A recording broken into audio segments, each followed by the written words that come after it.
This is part 2 of showing my popping fidgets. In our last post, I showed these two puppets and my dimple digits. So go see it. Anyways, next I have my mini puppet. It has 7 bubbles, and this is the quiet side.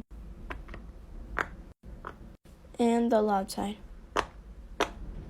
I love it so much, and I wanted to take it to school, but sadly I have online school now.